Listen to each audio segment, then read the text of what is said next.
Halo semua, balik lagi di channel Toraokun. Sebelum pembahasannya dimulai, silahkan klik tombol subscribe dan aktifkan lonceng notifikasinya supaya kalian gak ketinggalan info dan teori terbaru seputar One Piece. Buat kalian yang mau informasi tambahan soal SBS atau databook, kalian bisa follow Instagram Toraokun. Di sana admin akan memposting soal SBS, databook, dan berbagai teori singkat. Sekarang lanjut ke pembahasan. Melanjutkan pembahasan admin Toraokun sebelumnya, kali ini kita kembali menyoroti kelanjutan pertarungan antara Ben Beckman melawan Kuzan di Pulau Hachinosu. Seperti yang telah admin Toraokun bahas sebelumnya, Kuzan melancarkan serangan kuat kepada Ben Beckman dengan menciptakan burung-burung es besar yang sangat banyak. Namun Ben Beckman bisa mengatasi itu semua walau dia mengalami beberapa luka. Nah, sekarang giliran sang wakil kapten bajak laut Akagami itu untuk membalas serangan kepada Kuzan. Dia memaksimalkan Boishoku Haki di tubuhnya sehingga Ben Beckman menjadi lebih kuat dan bisa bergerak dengan lebih cepat. Jadi Boishoku Haki miliknya itu tidak hanya sekadar menambah kekuatan dan pertahanan saja, tapi juga bisa untuk meningkatkan kecepatan pergerakan. Mungkin ini adalah salah satu variasi dari Boishoku Haki tingkat tinggi, yang mana jika seseorang menggunakannya, maka orang tersebut bisa bergerak dengan kecepatan tinggi. Ben Beckman pun menerjang ke arah Kuzan sambil dia melempar senapannya ke udara. Hal ini tentu membuat Kuzan menjadi sangat bingung, karena tentu gerakannya aneh ketika Ben Beckman tiba-tiba melempar senapannya sendiri. Ternyata alasan Ben Beckman melempar senapannya itu karena dia hendak melancarkan serangan dengan tangan kosong. Ben Beckman memakai suatu teknik bela diri dengan kedua tangannya, lalu melapisi serangan tersebut dengan Boishoku Haki yang sangat besar. Gerakan dan serangan dari Ben Beckman ini berlangsung dengan sangat cepat, sehingga Kuzan pun tidak sempat menghindar ataupun menangkis. Mantan admiral itu langsung terpental jauh dan juga terluka parah. Teknik bela diri yang dipakai oleh Ben Beckman barusan mirip dengan jurus Rokugan, salah satu bagian dari ilmu bela diri Rokushiki. Dari yang admin Toraokun lihat, itu memang adalah teknik Rokugan, tapi telah dimodifikasi dan dikembangkan sedemikian rupa oleh Ben Beckman, sehingga menjadi lebih unik dan juga lebih kuat dibanding Rokugan biasa yang digunakan oleh para agen Cyberpo. Usai melancarkan serangan tersebut, ada momen keren di mana Ben Beckman menangkap senapan yang tadi dia lempar ke udara. Dengan kata lain, sebelum senapan itu jatuh, dia sudah berhasil menghempaskan Kuzan. Jadi serangan yang tadi Ben Beckman lancarkan hanya berlangsung beberapa detik saja hingga Kuzan terpental jauh. Ini semakin menegaskan betapa cepatnya gerakan dari Ben Beckman. Belum diketahui apakah Kuzan sudah kalah atau belum, tapi mengingat Katakuri dan anak-anak Big Mom yang lain sedang dalam perjalanan menuju ke Pulau Hachinosu juga, maka sepertinya Kuzan masih belum kalah untuk saat ini. Dia akan benar-benar tumbang ketika Katakuri datang nanti, karena memang Katakuri sudah sangat mengincar Kuzan untuk balas dendam. Serangan Ben Beckman yang membuat Kuzan terpental tadi hanya membuat dia terluka parah saja, tapi setelah itu dia akan memulihkan diri agar bisa bertarung lagi nanti. Apalagi di sekitar sana masih ada Dokyu yang bisa menyembuhkan para komandan Titan lain dengan ramuan miliknya. Usai melancarkan serangan telak tadi kepada Kuzan, Ben Beckman tidak langsung pergi ke area lain. Dia masih beristirahat di tempat untuk memulihkan tenaganya walau hanya sedikit. Perlu diingat bahwa dari awal pertempuran dimulai, Ben Beckman sudah melawan banyak sekali musuh di sana. Pertama, dia terlibat pertarungan Battle Royale melawan Kuzan dan Kizaru. Kemudian dia juga telah mengalahkan beberapa aliansi kuat Kurohige. Setelah itu, dia juga sempat bertarung melawan Shiryu. Lalu dia juga sempat bentrok dengan Seraphim Mihawk hingga Seraphim itu terhempas jauh. Nah, barusan dia harus bertarung lagi dengan Kuzan dan berhasil membuat Kuzan terpental jauh. Dengan semua musuh yang sudah dia hadapi itu, wajar jika Ben Beckman butuh istirahat untuk sementara waktu. Sementara itu, area lain juga akan disorot. Pertarungan antara Bogart melawan Vasco Shoot masih terus berlanjut. Sebelumnya, Vasco Shoot ditemani oleh banyak orang di sana, baik dari bawahan bajak laut Kurohige maupun para aliansi yang baru berdatangan. Namun dengan berbagai teknik tebasan yang kuat dan juga cepat dari Bogart, dia berhasil mengalahkan semua rekan dari Vasco Shoot di sana. Dalam pertarungan ini, Bogart tidak hanya memakai tebasan-tebasan biasa saja, tapi juga beberapa kali memakai jurus tebasan yang punya nama tertentu, yang artinya itu lebih kuat dibanding sekadar tebasan biasa. Vasco Shoot yang tinggal sendirian di sana pun berusaha untuk melawan sekuat tenaga dengan berbagai teknik yang dia kuasai, tapi Bogart rupanya masih terlalu tangguh untuk Vasco Shoot. Tiba-tiba, ketika Vasco Shoot dalam keadaan terdesak, cukup banyak bawahan dan aliansi Kurohige lain yang berdatangan ke sana untuk membantunya. Sepertinya mereka diperintahkan oleh Dokyu, karena Dokyu juga sedang memantau pertarungan itu dari jarak aman. Dokyu sendiri tidak ikut bertarung, karena sangat beresiko baginya untuk bertarung langsung dengan musuh sekuat Bogart. Mengingat posisi Dokyu dalam bajak laut Kurohige adalah seorang dokter, maka dia tidak boleh gegabah melawan musuh, karena kehadirannya di sana sangat penting untuk mengobati para bajak laut Kurohige yang sedang terluka. Beralih ke pelabuhan, di sana ada Garp yang sedang bertarung melawan Shiki dan seorang aliansi senior bajak laut Kurohige yang lain. Aliansi senior itu sudah dikalahkan oleh Garp setelah dia terkena telak serangan dari tinju Galaxy Divide. Jadi sekarang keadaan kembali menjadi duel 1 lawan 1 antara Garp melawan Shiki. Di sana Garp sudah tampak cukup kelelahan karena pertarungan itu memang telah berjalan cukup panjang. Namun di sisi lain, stamina Shiki pun tidak lagi banyak. Jadi pertarungan dua legenda itu mungkin tidak lama lagi akan berakhir, walau belum jelas akan seperti apa hasilnya nanti. Kemudian ada kru Sans bernama Rockstar yang telah mencapai kapal Red Force milik bajak laut Akagami. Seperti yang telah Admiral Kun bahas sebelumnya, Rockstar ke sana untuk mengambil beberapa daging dan obat penambah stamina untuk Building Snake. Sebab Building Snake sudah kehabisan tenaga setelah mengalahkan Sanjuan Wolf dan beberapa aliansi Kurohige di sana. Jadi dia pun membutuhkan daging dan obat itu.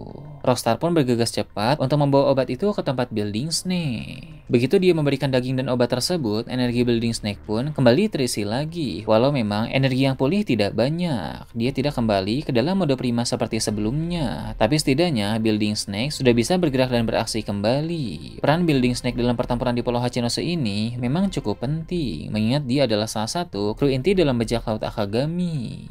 Di area lain pulau tersebut, ada Yasop melawan Van Augur. Sebelumnya, Van Augur dibantu oleh banyak rekannya dalam menghadapi Yasop di sana. Dia bahkan melancarkan strategi khusus dengan membuat mereka menyerang Yasop dari 2 jarak sekaligus. Orang-orang yang ahli dalam pertarungan jarak dekat diteleportasi oleh Van Augur ke dekat Yasop. Sedangkan Van Augur dan beberapa orang yang ahli dalam pertarungan jarak jauh menembak Yasop dari jarak yang aman. Hal itu sempat membuat Yasop kerepotan dan mengalami beberapa luka. Tapi pada akhirnya, dia mampu untuk mengatasi gempuran serangan dari mereka semua.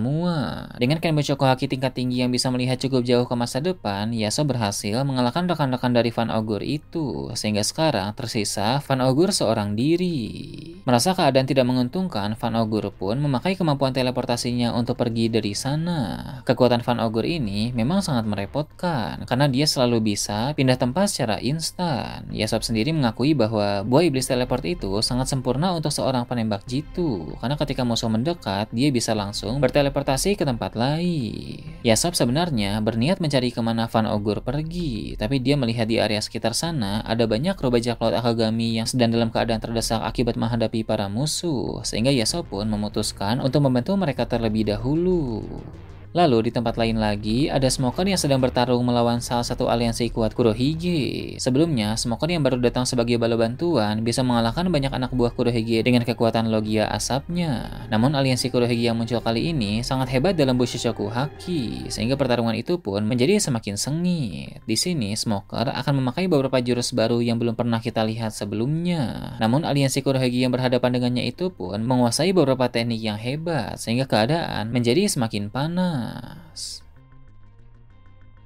Kemudian, di area lain perkotaan Pulau Hachinosu, ada Vice Admiral Do, Prince Grass, dan juga Kujaku bersama para marinir lain yang sedang melawan Serapi Mihawk alias S-How. Walau mereka menang secara jumlah, mereka tetap tampak cukup terdesak, sehingga Do pun berniat melakukan suatu rencana dengan bantuan dari Prince Grass dan juga Kujaku. Rencana ini bukan untuk mengalahkan S-How, karena pertahanan tubuhnya yang seperti ras lunaria terlalu kuat untuk mereka lawan. Jadi rencana ini adalah untuk menahan pergerakannya saja, agar S-How tidak bisa lagi mengamuk seenaknya di pulau tersebut. Namun, dalam melaksanakan rencana itu, tentu tidak akan mudah karena dibutuhkan kerjasama yang baik dan juga momentum yang tepat. Jadi mereka harus sangat berusaha semaksimal mungkin. Mereka harus memanfaatkan kekuatan buah iblis tanah liat milik Prince Grass untuk membuat semacam kurungan atau belenggu yang bisa menahan S-Hawk di sana. Jika mengalahkan S-Hawk tidak bisa, maka cara lain adalah dengan menahannya saja. Sementara itu, pertarungan antara Vice Admiral Momo Usagi dan Tokikake melawan Seraphim Jinbei alias S-Shark masih terus berlanjut. Setelah melancarkan beberapa serangan kuat, akhirnya dua Vice Admiral tersebut berhasil mengalahkan S-Shark dengan sangat susah payah. Kemampuan mereka berdua memang lebih kuat dibanding Doll dan kawan-kawan. Jadi wajar saja mereka mampu mengalahkan S-Shark, sedangkan Doll dan yang lain sampai sekarang masih kesulitan melawan S-How. Menurut Admiral Kun, walau para Seraphim diciptakan dari DNA si Chichibukai yang berbeda-beda, tapi secara level kekuatan mereka hampir sama. Berbeda dengan para si Chichibukai asli yang mempunyai level kekuatan yang berbeda satu sama lain.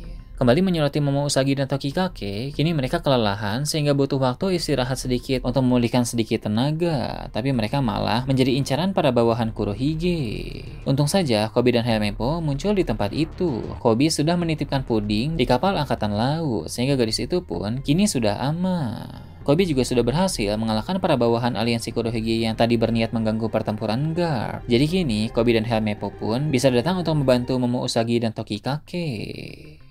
Berpindah ke tempat lain yang juga sedang kacau, Pulau Karibari kembali diperlihatkan. Pertarungan Ryokugyu melawan Mihawk masih terus berlanjut. Mengapa sekarang Ryokugyu menghadapi Mihawk? Karena sebelumnya, Fujitora telah melancarkan serangan kuat yang sangat menguras tenaga, tapi serangan itu mampu diatasi oleh Mihawk. Jadi Ryokugyu pun mengambil alih pertarungan melawan Mihawk untuk sementara waktu, agar Fujitora mendapat kesempatan untuk memulihkan tenaga.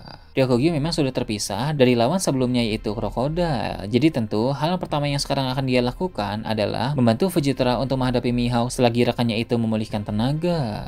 Sementara pertempuran berlangsung, diperlihatkan area pelabuhan kembali bergejolak karena bantuan untuk Cross Guild berdatangan semakin banyak. Kali ini, pasukan yang datang itu sangat besar. Para marinir pun mengenali bahwa kapal-kapal itu berasal dari organisasi yang dipimpin oleh Kaisar Dunia Bawah bernama Giberso.